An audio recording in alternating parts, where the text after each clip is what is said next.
Catus Maximus here, this time with a vintage Wright 2128. This happens to be just a regular 7/8 combination wrench. I would say it's definitely newer than 1940s because it doesn't actually have any kind of date codes or dating on it. Wright did. Couldn't find some of my older tools, but like from the 1940s, they'd have an additional stamp actually stating the year. Wright, been around since 1927, almost 100 years old, out of Barberton, Ohio, which is a suburb of Akron. They're one of the few old school, traditional American tool foundries that has stuck around, been competitive enough, both in direct sales as well as, I'm sure, some contract manufacturing. And just an administration that didn't want to sell out and was able to keep the business running. Lots and lots of tool companies have just gone out of business, such as like the Bullard Wrench Company, which started to make those wrenches and went out of business 6 years later. So many have just sold out. But some companies like Wright, Wilde, etc., have kept going strong as an American tool manufacturer. The real purpose of this, besides just it's a neat old Wright wrench, I do like that they have the 4-point on the open end. Pretty deep open end, relatively speaking. If say we can compare it to a much more modern wrench, we can see here that when you include the hex, you know, on traditional wrenches it's like this. So if the bottom of the hex is sitting right there, we can actually see that it has just a little bit more reach. But surprisingly enough, even though it looks like it's a lot deeper, it's really about the same. Just discovering that now. What it does seem is that older wrenches, it's not like the bolts were a lot easier to turn half a century ago or 3/4 of a century than they are now. It's just that people expect basically every tool to be able to do heavy duty work and be able to break fasteners. These older school wrenches has had nicer, you know, they're not super thin, but they were smaller beams.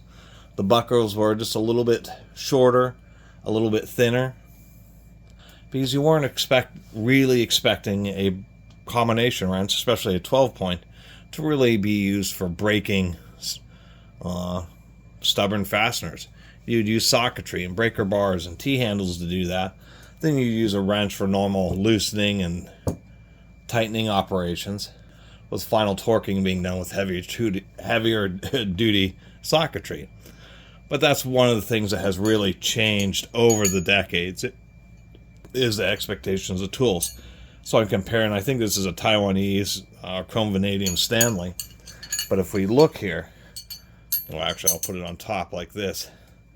This is like considered a standard length Stanley, but we can see it's almost 1.5 inches longer. These are both 7/8 wrenches, by the way. Almost 1.5 inches longer than the Wright.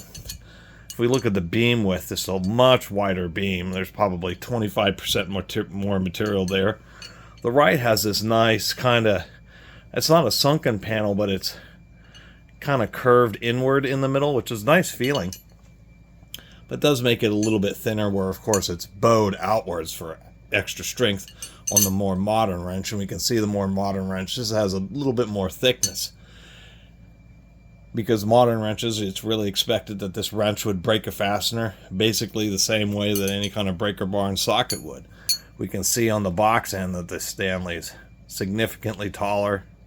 If we look at it this way, we can see that it's just a bit thicker, a bit more material.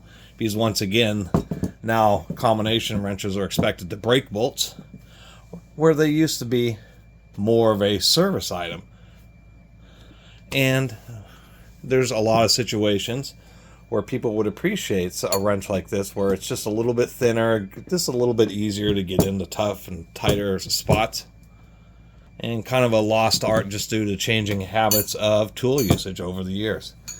And that was the big reason. It was just kind of neat to be able to compare.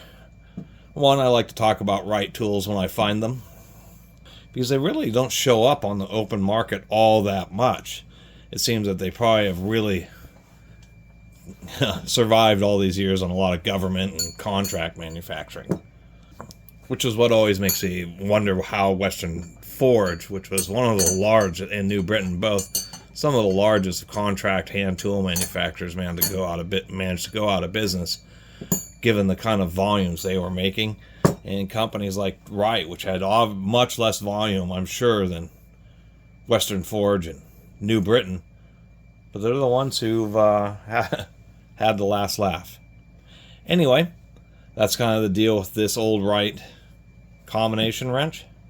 It's an oldie and it's a goodie, but I wouldn't, be standing on this wrench expecting it to really break a fastener like I would the more modern standard for wrenches. They have gotten, that's one thing that has changed, is that combination wrenches have gotten a lot heavier duty.